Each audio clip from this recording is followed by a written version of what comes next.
Assalamualaikum warahmatullahi wabarakatuh. Salam seni dan budaya. Perkenalkan, kami dari Direktorat Humas Universitas Negeri Surabaya. Saya Bashir Aidi dan saya Mu'arifuddin. Satu persembahan saja, Seonggok Jagung dari W.S. Rendra.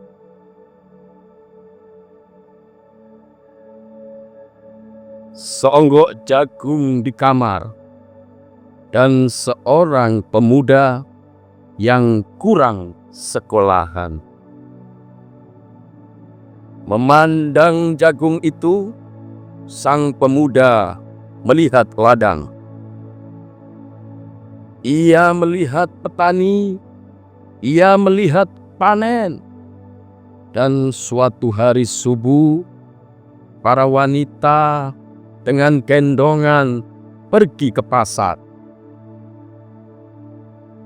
Dan ia juga melihat suatu pagi hari di dekat sumur, gadis-gadis bercanda sambil menumbuk jagung menjadi maizena. Sedang di dalam dapur, tungku-tungku menyala. Di dalam udara murni tercium bau kue jagung. Seonggok jagung di kamar dan seorang pemuda. Ia siap menggarap jagung. Ia melihat kemungkinan otak dan tangan siap bekerja. Tetapi ini seonggok jagung di kamar dan seorang pemuda tamat SLA. Tak ada uang, tak bisa menjadi mahasiswa. Hanya ada seonggok jagung di kamarnya. Ia memandang jagung itu dan ia melihat dirinya terlunta-lunta. Ia melihat dirinya ditendang dari diskotik. Ia melihat sepasang sepatu kenes di balik etalase. Ia melihat saingannya naik sepeda motor. Ia melihat nomor-nomor lotre.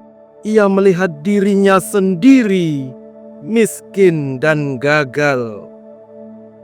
Seonggok jagung di kamar tidak menyangkut pada akal, tidak akan menolongnya. Seonggok jagung di kamar tak akan menolong seorang pemuda yang pandangannya hanya berasal dari buku dan tidak dari kehidupan, yang tidak terlatih dalam metode dan hanya penuh hafalan kesimpulan, yang hanya terlatih sebagai pemakai tetapi kurang latihan bebas berkarya.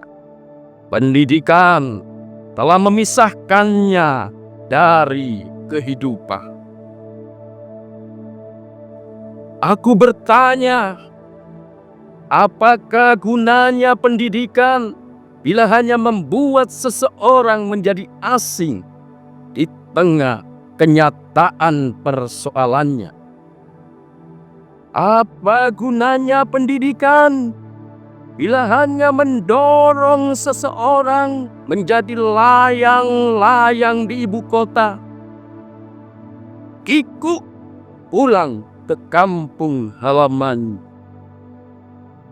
Apa gunanya seseorang belajar filsafat, sastra, teknologi, kedokteran, atau apa saja, bila pada akhirnya ketika ia pulang ke daerahnya lalu berkata, "Di sini aku merasa asing dan sepi." Terima kasih. Assalamualaikum warahmatullahi wabarakatuh.